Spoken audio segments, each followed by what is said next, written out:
Hello' friend, কি খবৰ সকলোৱে? আশা কৰিছোঁ ভালে আছে। আজি মই ৰেচিপি লৈ আহিছোঁ আউটেঙা আচাৰ। দেখিব পাৰে কাটি কিনে এনেকৈ সৰু সৰু পিচ কৰি শুকাই থৈ দিছিলোঁ। তাৰপিছত ইয়াত এড কৰিম মই জলকীয়া আৰু আদা ভালকৈ কাটি কিনে শুকাই থৈছিলোঁ। আৰু এইটো মছলা, পিচি থোৱা মছলাকেইটা আৰু তেল গৰম কৰি ইয়াতে মই পাঁচফোৰণ আৰু আজৱাইন ঢালিম। পাঁচফোৰণ আজৱাইন এড কৰিম মই তেলত। তাৰপিছত পাঁচফোৰণ আজৱাইন এড কৰাৰ পাছত কালাৰ উঠাৰ পাছত মই ইয়াত এড কৰিম আদা, জলকীয়া আৰু আদা ধুই কিনে কাটি কিনে শুকাই থৈছিলোঁ। আদা আৰু জলকীয়াটো ভালকৈ পানীটো শুকাব লাগে, নহ'লে আচাৰটো বেয়া হয়।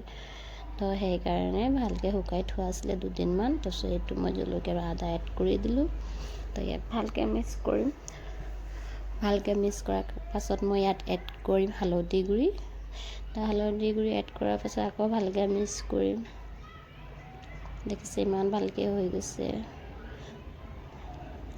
তাৰপিছত ইয়াত পিচি থোৱা মছলাটো এড কৰিম, যেনেকৈ জিৰা, ধনিয়া। আগতেও মই ৰেচিপি আচাৰত যি মছলা এড কৰিছিলে সেইকেইটাই মছলা এড কৰিম। তাৰপিছত দেখিছে ইমান ভালকৈ হৈ গৈছে। তাৰপিছত মই সেইটোৰ ওপৰৰ পৰা দিম লাল মিৰ্চ কালাৰৰ কাৰণে, দেখিবলৈ কালাৰ ভাল আহে আচাৰৰ লাল মিৰ্চ দিলে। আৰু ঔটেঙা এড কৰি দিম। ঔটেঙা এড কৰাৰ পাছত ভালকৈ মিক্স কৰিম।